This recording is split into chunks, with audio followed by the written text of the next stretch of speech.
Alright, just hitting my stride now. So I'm going to make some trifle, which is my favourite. So I've got a litre of milk in here. I double the recipe. It's meant to be 1 pint. I make 2, which is 1.2 litres. And I've got 200 mils over here with the corn flour mixed through it, which will thicken it for us later. So now I'm going to mix the corn flour into the milk until it becomes a bit thicker.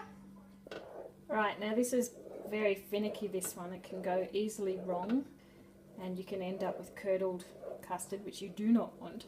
So you cannot stop stirring the whole time. So I've got about 2 tablespoons in there of the corn flour with a little bit of the milk to the side that you saw that I do in a milk shaker because it just makes it easier and mixes it through quickly.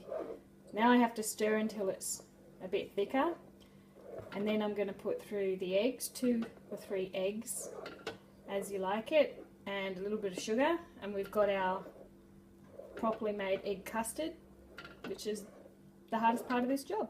Alright, so our milk has come to the boil now and you can see it's thicker.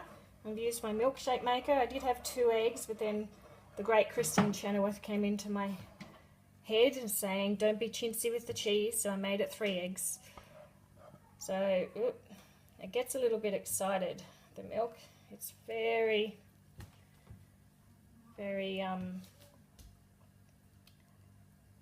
exact at this point because you don't want to screw up with the eggs.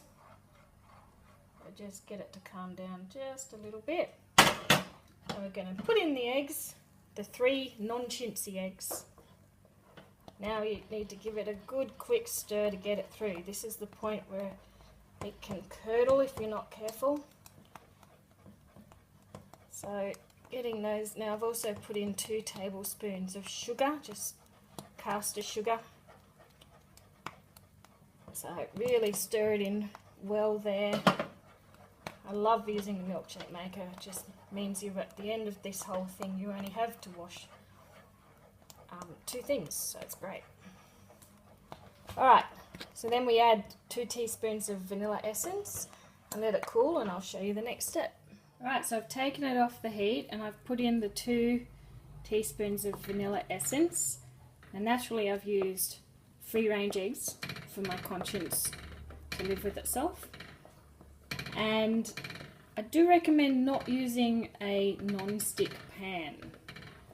I tried a non-stick pan some weeks ago in Sydney and it did not end well. Just take my word for it.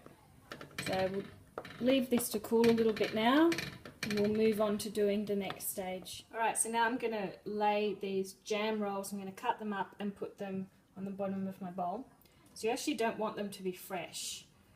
They're a little bit better to get these 75-cent ones the day before the use by date is perfect. Alright, so I've cut up my jam roll. Over that I'm going to put my jelly. Alright, so jelly is on. Now some people put sherry over the cake first. I don't like it. So now I'm going to pour the custard over. Alright, so I'm pouring over the custard now. Just make it so it doesn't splash. And you're going to see it all start bubbling as it melts the jelly into the cake, which it is supposed to do.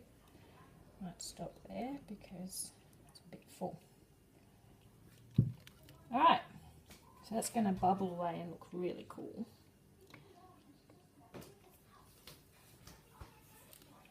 There we have it. Now we want to put it in the fridge and let it all set because it is a cold dessert.